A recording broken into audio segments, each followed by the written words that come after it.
Hello. Welcome to the Big Three NBA podcast. Sherrod Blakely, Kwani, Lunis and Gary Washburn. The usual crew is together as usual. How are you two doing? Let's check in. We haven't checked in a while. I'm doing wonderful. You know why I'm doing wonderful?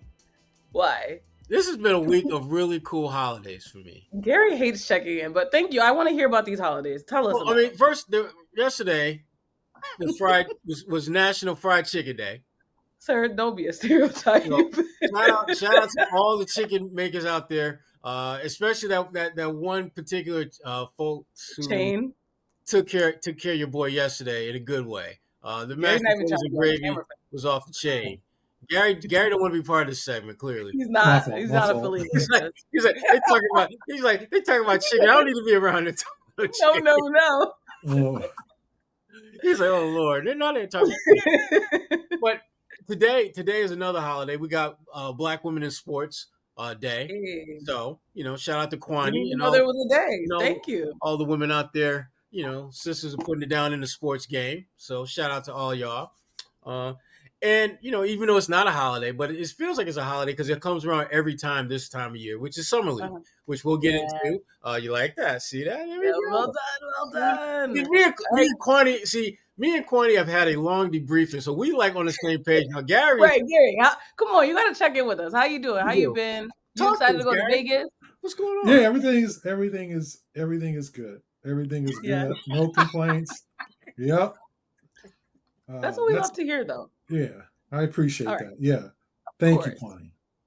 I try. All right. Before we get started and talk about Summer League free agency, we do want to make sure that you know that you're listening to this podcast, which means you should also be supporting our good friends at PrizePicks. They're America's #1 daily fantasy sports app. You can download the app today and get a $50 bonus after your first $5 lineup. And a friendly reminder, again, you're listening to the Big Three NBA podcast, which is part of the CLNS Media Network, which is where you'll find our podcast, past and present, as well as a lot of other great Celtics content. All right, let's get right into it. Mentioned Summer League, Sherrod. July 11th is when it all begins. The Celtics will play the Grizzlies at 4 p.m. Eastern time in Vegas. They'll play the Knicks, the Heat, and the Lakers, and then Game 5's TBD at this point. But overall, what are your expectations from this Summer League roster for the Celtics? Well, if you're thinking about finding pieces to your NBA championship building team, this ain't the place to be. Summer League is not about that life. Summer League it's in many respects, it's kind of like a structured pickup game. There are things that you will see in Summer League that you will not see in NBA games. If a guy has a 3-on-1 break, he's usually looking to give it to one of his teammates and set them up. Summer League, nah, he's trying to get to the cup. He's trying to get his points, his buckets. That being said, for the Celtics, I'm looking to see. I really want to see Hugo. I really, and even if he doesn't play a lot of minutes, I still want to see him play. The Williams kid, second round pick. I'm curious to see what he can do because the Celtics. One of the cool things about the way they're structured this year is that there's so many opportunities for guys to make an impression, a favorable impression in Summer League, and position themselves to possibly be with this team when the season starts. So it'll be interesting to see whether guys can kind of figure out how to stand out for all the right reasons, as opposed to standing out for what most guys in Summer League stand out for, which is shot chucking, brick laying, trying to do more than they should out there on the floor. Let's see who can let the game kind of come to them and show that they, frankly, have a place in this league. Yeah, I agree with Sherrod. Unfortunately, that I'm looking forward to the draft picks. Max Shugla, that's the guy that from the shooter, the last pick of the draft. Amari Williams, the kid from Kentucky, and then Ugo Gonzalez. Take out the H for if you want to sound like a American, say Hugo, but it's not Hugo, it's Ugo Gonzalez. I'm excited to see. I'm glad he's playing in Summer League. Let's see. I don't know if he's going to play in all 4 games or 5 games, but let's see what he does in the first couple of games for the Celtics. And a guy that I reported is going to be playing Kenneth Lofton Jr., big guy. I was waiting Obviously for you to bring big. up big fella, Gary. Yeah, I purposely yeah. did not put his Oh name God, in my Sherrod, mouth. it's all planned. Stop it. Sometimes you just be forgetting. Don't do that. I didn't do that because I wanted you to come up with it. You just Gary, like he's you did to Gary. wow, that's Kenny what you did to Lofton your is literally son. the only interesting player on this summer league team. Let's be real. Let's be real. When somebody else come up with a good idea, see, I thought of that, but I wanted I just you want to to give think. you credit. Yeah, I wanted you to think See, of it my heart's first, starting already. I'm He gonna so give already you him can credit for having a good rack your nugget, and this is mind. what we get, You can Kwani. rack See? your mind. Come on, Sherrod. Anyway, I'm looking forward to this. Like, yeah, it was your idea, Sherrod. You're right. You didn't say nothing. Way to go. You. Oh, here we go. It was your It's thirsty story. time. It's thirsty time. Derailing so early. We're 5 minutes in. It was your story, So, Gary. I'm giving you the dime. I'm dropping the dime to you. There we oh, go. see, anyway, I'm looking Teammate, good forward to teammate. Kenneth Lofton to see if he can make his way to training camp. He's only 22 years old. I don't know what kind of shape he's in. That's everybody's been asking. Um, Someone from the Celtics was like, well, he's on this team, but if you really, it's not that big of a deal. And I was like, when I post this, there's going to be days of discussions about him and whether he can even start for the Yeah. Celtics. Because, like, to be funny, but like, this is going to be a big deal, and it was. And my social media page was back and forth of debates about Kenneth Lofton Jr. So let's hope that he's in good condition, good shape, and can make an impact out there. And they can, they're playing. They're not a high profile team. They're playing 3 of their 4 games in the small gym. So when you don't play in the big gym, that shows you what the league thinks of your summer league That's You on team. the beautiful, JV. actually. You on the JV schedule. Yeah, basically the JV floor, the Cox Pavilion floor. They At play summer leagues of they all play things. one game in Thomas and Mack, and that's against the The Lakers. Lakers. Yeah, Yeah. so you would so we'll see under the radar. Matt Reynolds is the coach. We all like Matt's a good guy. We'll see what they can do in terms of, let's be honest, like winning some games, playing together. Let's see what Jordan Walsh has. He should be dominating this. That's another thing I'm looking for. Jordan Walsh, we need you to dominate summer league. You're in your third year. This is your last year of summer league. It should be. If you go in 4 and 5 years of summer league, that's a problem. So you should be one of the best players on the floor at any game. Maybe if you're playing Cooper Flag and them, maybe not. But Right. you should be the best player on the floor at most of the times in your third summer league. I want to see Jordan develop. Last year he struggled. He didn't play with the confidence, and I need to see more out of Jordan Walsh. Let's see, like, okay, Jordan, it's your time. You know, this is your third. Like, okay, Jordan, let's do this. Like, he needs to be a contributor this year. Well, you lead into our next conversation very smoothly. All of that being said, looking at this roster, who actually has the best shot of playing in the regular season next year? Who you got, Gary? I'm gonna say Baylor's Shireman. He's gonna be there too. Baylor's in his second year. He had a good last 20, 25 games. He got Joe's trust. So I think he should make that natural transition. He's playing for being that 8th or ninth slot, right? Because you look at the starting 5, if they keep Anthony Simons, and we don't know about guys like Georges Niang, if he's going to be on this team. But if you look at, Hauser, we'll see what happens in October, by October. But Shireman's going to be a guy who could get 7th or 8th man, who could be part of that second unit. And this is the first step for him to prove, hey, I'm worthy of those minutes. I can play defense like my hair's on fire. I can knock down the 3. I can be that productive player that can contribute to an NBA team. He's not a young guy. He's going on 25. So it's his time, and he needs to have an impression. So I'm picking him as to be the most likely to make a contribution to this season on this team.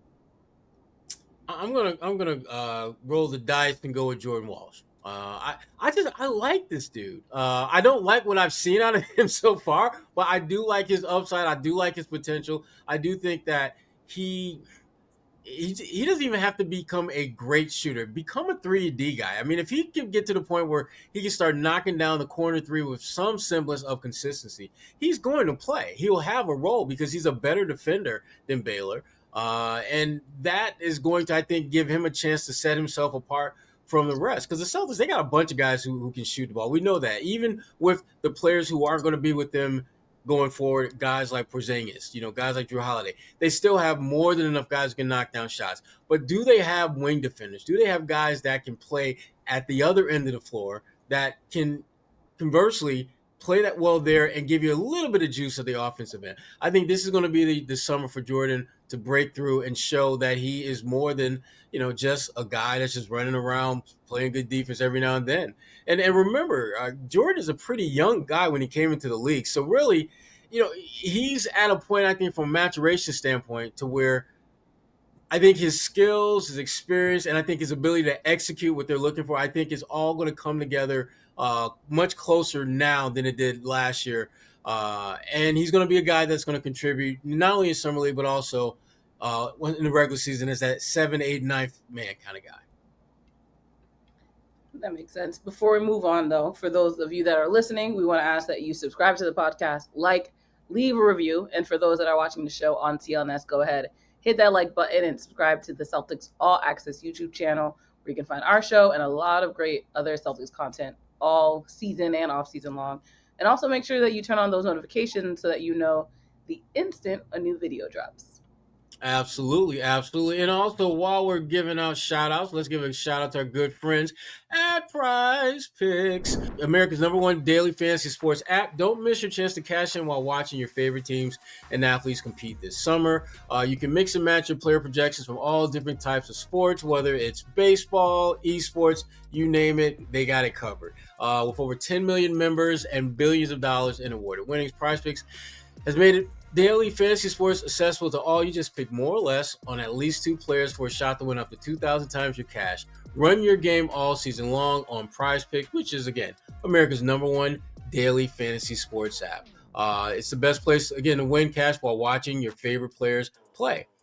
How do you get in? It's real simple. You just download the app today. Use the code CLNS to get $50 instantly after you play your first $5 lineup. Again, that's download the app today. Use code CLNS to get $50 instantly after you play your first $5 lineup.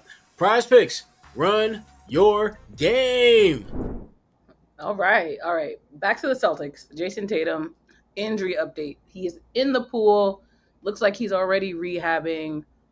What do you make of that? Because, of course, social media is already freaking out whether this is good. Everyone's a doctor on the internet. But what do you think in your just strictly basketball opinions? Well, I mean, Gary's going to probably say something like he's going to be ready by season opener or something like that. That's what people are saying, actually. But that's not going to happen. Gary, that ain't going to happen. It's progress. He's just giving us hope. I mean, I think that for me, the biggest thing with Tatum, this injury is going to heal over time, but where's his confidence and comfort level in the journey to getting back there? And I think this is a very clear example that Tatum is progressing to the point where he wants to share that progress with the rest of the world. And that's a good thing. I think it's a really good thing. Now, does this mean that he's ahead of schedule or anything like that? I don't think so. But it shows that he is making progress because, I think as he gets closer and closer to getting back on the floor, he wants to put more and more distance between that lasting image that people have of him laying on the ground, writhing in pain. And this is another opportunity for him to put a little bit of separation and, frankly, continue to evolve the narrative around where he's at now. Not so much, Jayson Tatum is out with an Achilles injury, but more so Jayson Tatum is on the mend from an Achilles injury. And it may not seem like that big a deal, but for someone like Jayson Tatum, who is not used to being hurt, he's not used to having to, rehab or anything like that. Those are some of the baby steps that I think are going to help him, not only in terms of his physical, return to form, but also just mentally and emotionally be in the right state of mind so that he can continue to kick ass in rehab and get back on the court sooner rather than later. Yeah, I think it's a good sign that he's walking in the pool, but let's be honest, he's not going to be back in 6 months. this is good that I think the encouraging part is he's attacking his rehab and he is being, prudent about getting out there and doing his best and making sure that he skips no steps. And I think it's good that he's now walking. Obviously, he's still going to have a boot for a couple of more weeks or whatever, but he's able to take the boot off and to walk in the pool with no pressure. And I think that's a good thing. But I don't want the fans to get excited and think that somehow he didn't tear his Achilles. It's a very serious injury. It's been work going on 2 months now, but 6 weeks, about 6 weeks. Like, let him take his time, heal on his own time, and he'll be ready when he's supposed to be ready. But I do think it's a good sign that mentally he's feeling, uh, you know, up to it. He's feeling happy. He's feeling, like he's not down. I know he left like a thing and said, day 45, man, it's hard, and I think he's going to go through his ups and downs, but I think it's good for him to uh, pivot and say, hey, look at me now. I am literally walking in the pool. I'm making progress. Yeah. I mean, and just to kind of piggyback off what Gary's saying, that for me is the one thing I worry most about with Jayson Tatum is just the mental side of this recovery. Because this is a guy who's not used to not being able to do what he wants to do with his body in the offseason. He's used to building it to be stronger and more formidable going forward, as opposed to building it to get back to where he was. And that I think for Tatum, this is an entirely difficult mental adjustment, more so than the physical part of it. I think he's gonna ace that part. Physically, I think he'll be fine. I worry about just, can he fight through just the mental challenges that come about when you're dealing with something like this and you've never dealt with something like this before. So it's good to me. I love seeing those type of videos out there, because again, it shows where his head is at right now, and that's in a good place. So that's good for him, good for the Celtics, everyone. And again, it gives people hope, which I think is the biggest thing for the Celtics fans right now. But while we're on the subject of Jayson Tatum, his former babysitter, also an NBA All-Star, Bradley Beal, has been making the news routes as well. Like, what you talking about, Kwani? The way his face was so confused. He was like, where is she going? Who are we talking about? So he's reportedly open to a buyout. And last week, Gary, we went viral due to your one opinion on Dame dollar sign. But what do you think about or Sherrod Dame 75 cents 75 cents on the dollar, inflation, $1. Inflation. But what do you guys think at this point? Should the Celtics just go all out and just shoot their shot everywhere? What you said, Gary? What you think? No. Why? Not on this one. No. Why no Beal? Bradley Beal is how put this. I mean, he's a guy who was a very, very good player in Washington. Past tense. See that? And the Wizards gave him a really unbelievable deal with the no trade clause and all that money. And then ever since then, he's just not been the same player. He's been often injured. He's not a guy and this is a guy who I thought was headed to, not to say sure Hall of Fame, but being one of the top players in the league, right? Being a top 20 player.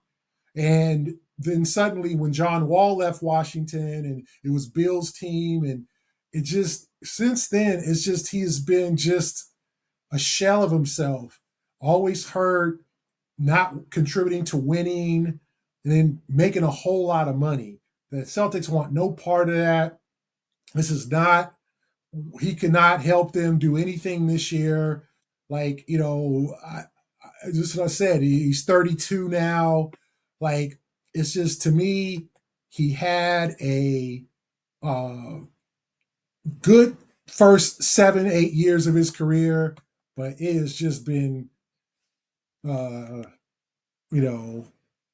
horrible, Hellsville since then.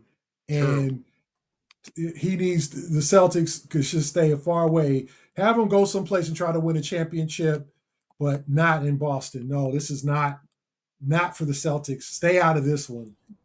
Back Wait, up. quick follow up. You mentioned he being a shell of himself, and injuries aside, if he's not the number one, number two player on a team like Boston, similar to what you said about Damian Lillard, why couldn't he contribute? Again, injuries aside, do you think wouldn't it motivate him? Could it motivate him to I just kind of don't do think well here? physically.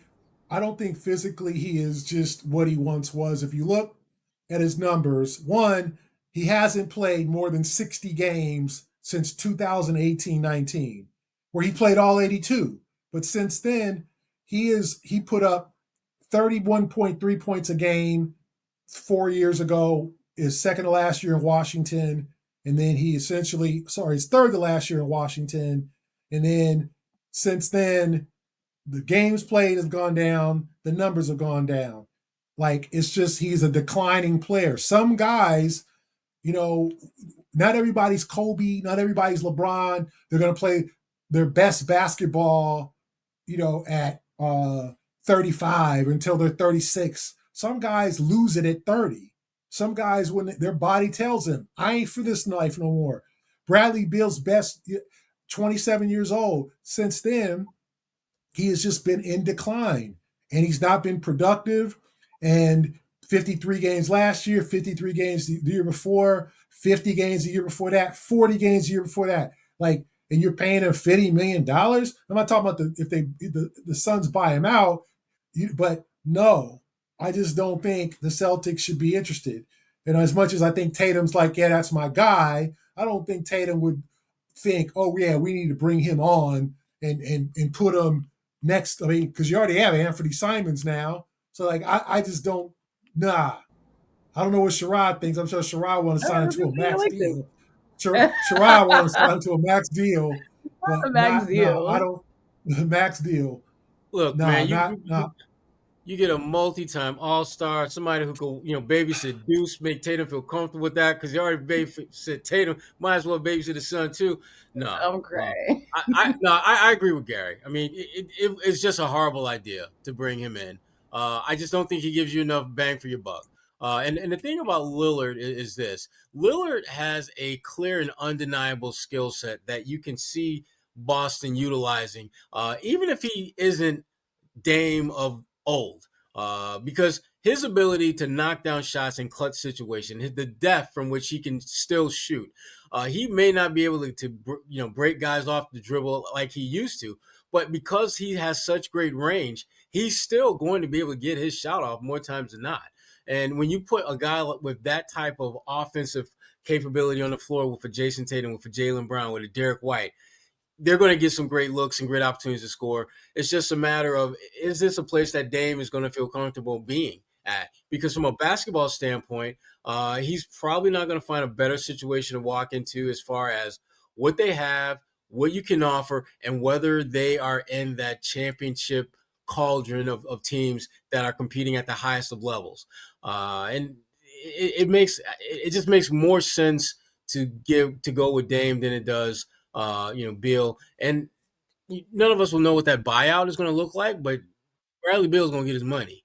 Uh, and and Dame is similar to that, but you know that Dame is probably going to be a lighter load money wise. So you're getting the better fit of a player at probably a better price tag. And as we know, the Celtics are very, very consumed by how much they're going to be paying for this team. So yeah, I would pass on Bill and go all in on Dame. This is so random, but I feel like I've mentioned this before. I would love to see journalists and front office staff swap jobs for one day Oh and just God. let them make whatever moves they wanted to. But they have to be like true veteran sport journalists, not like fans or whatever. They have to Yeah. like really know basketball. Because I would love to see these moves. Well, anything else you're looking forward to for the Celtics? I'm looking forward to just really getting through this summer and getting on to next season because it is. I mean, it's one of those rare opportunities where you have a team that hasn't broken itself down to being a non-championship contender, but it has created enough space where you may be finding one or two guys next season who are going to be around and major factors in them contending. The Anthony Simons situation is fascinating to me. I don't have a feel one way or the other what they're going to do with him because this is still a really young guy who's shown the ability to score in bunches.